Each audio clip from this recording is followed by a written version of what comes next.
Bienvenue! Dans cette vidéo, je vais t'apprendre comment reconnaître si une suite est géométrique. Alors, cette vidéo, elle fait suite à une vidéo précédente où on avait traité le cas des suites définies par récurrence. Et là, tu vois, ce sont des suites qui sont définies de façon explicite. Alors, avant de rentrer dans les exemples, je vais commencer par rappeler ce qu'est la formule d'une suite géométrique. Donc, prenons un exemple de suite géométrique. Je vais prendre le même que dans la vidéo précédente. Je pars de 1, et puis pour construire ma suite, je multiplie par 2, ça me fait 2, je multiplie par 2, ça me fait 4, je multiplie encore par 2, ça me fait 8, etc., etc. Et puis, ce premier terme, je l'appelle U0, ce deuxième terme, c'est U1, ce troisième terme, U2, U3, etc., etc.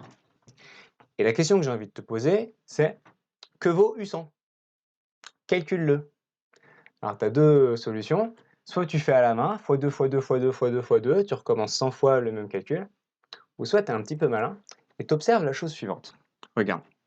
Pour calculer U3, donc qui est égal à 8, qu'est-ce que j'ai fait? Je suis parti de 1 et j'ai multiplié par 2 une fois, deux fois, trois fois. Donc j'ai multiplié par 2, trois fois. Et tu connais un opérateur qui te permet d'exprimer le fait qu'on répète une multiplication. C'est la puissance. En fait, ça, c'est 2 à la puissance 3.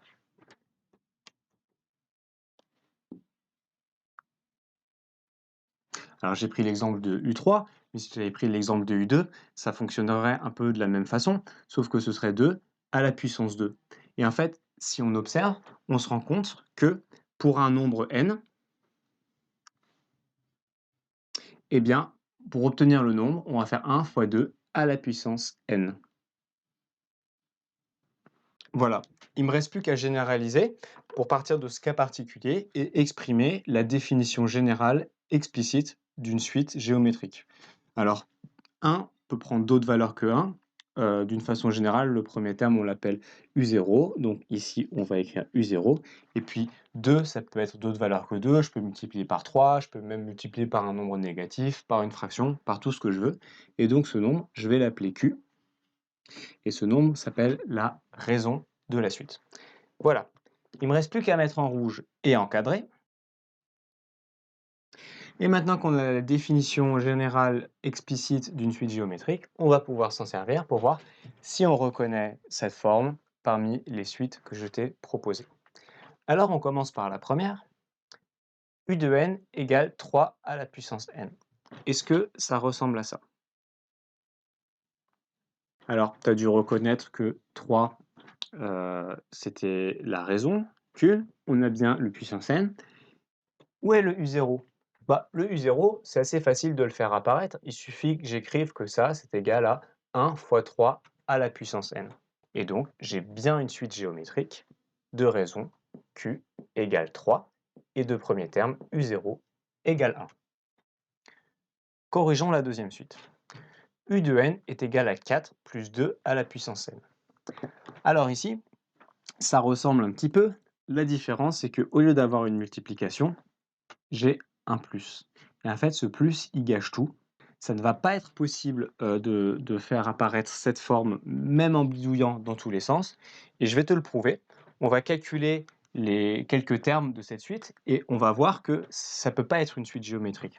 Alors, si je fais U0, c'est égal à 4 plus 2 à la puissance 0. Je te rappelle que quand on met un nombre à la puissance 0, ce nombre devient 1. Donc ça fait 4 plus 1 égale 5. Ensuite, U1, ça fait 4 plus 2 à la puissance 1, donc 4 plus 2, ça fait 6. Et ensuite, U2, c'est égal à 4 plus 2 au carré, donc ça fait 4 plus 4, ça fait 8. Bien. Par quel nombre est-ce que je multiplie pour passer de 5 à 6? Eh bien, pour passer de 5 à 6, je multiplie par 6 cinquièmes. Juste pour t'en convaincre, regarde, 5 fois 6 cinquièmes. Quand je vais faire la multiplication, les 5 vont se rayer 2 à 2, il va me rester 6. Donc 5 fois 6 cinquièmes, ça fait bien 6. Et selon le même principe, pour passer de 6 à 8, la multiplication que je fais, c'est multiplier par 8 sixièmes. Alors mettons ces fractions sous forme irréductible pour les comparer. 6 cinquièmes, c'est déjà sous forme irréductible. 8 sixièmes, je peux le simplifier un peu en le divisant par 2. Ça me fait 4 tiers. Comme elles sont sous la forme irréductible, je peux les comparer. 6 cinquièmes, ce n'est pas la même chose que 4 tiers, et donc ça ne peut pas être une suite géométrique. Si j'avais une suite géométrique, à chaque fois, pour passer d'un terme au suivant, je multiplierais toujours par le même nombre. Par exemple, je ne sais pas moi, fois 6 cinquièmes, fois 6 cinquièmes, fois 6 cinquièmes, fois 6 cinquièmes, fois 6 cinquièmes. Là, ce n'est pas le cas. Cette suite n'est donc pas géométrique.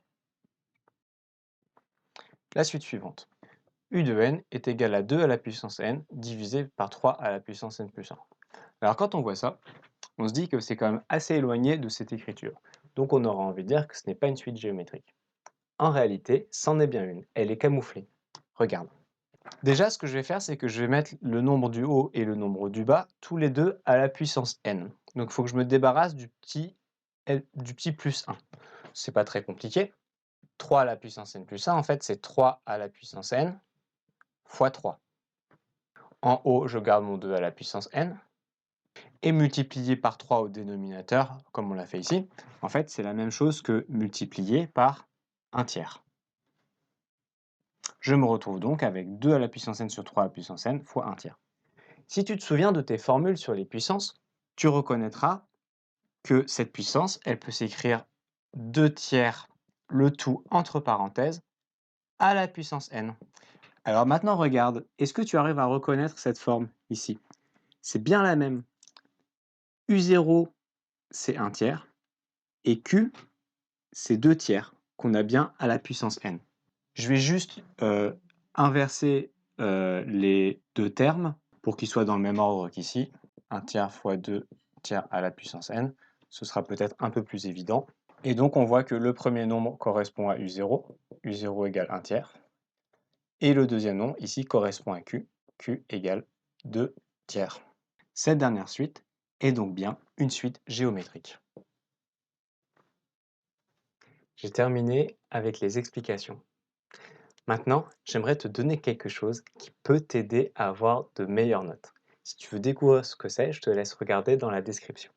Si vous êtes professeur de maths, j'ai des ressources pédagogiques à vous proposer. Vous pouvez y accéder en regardant dans la description.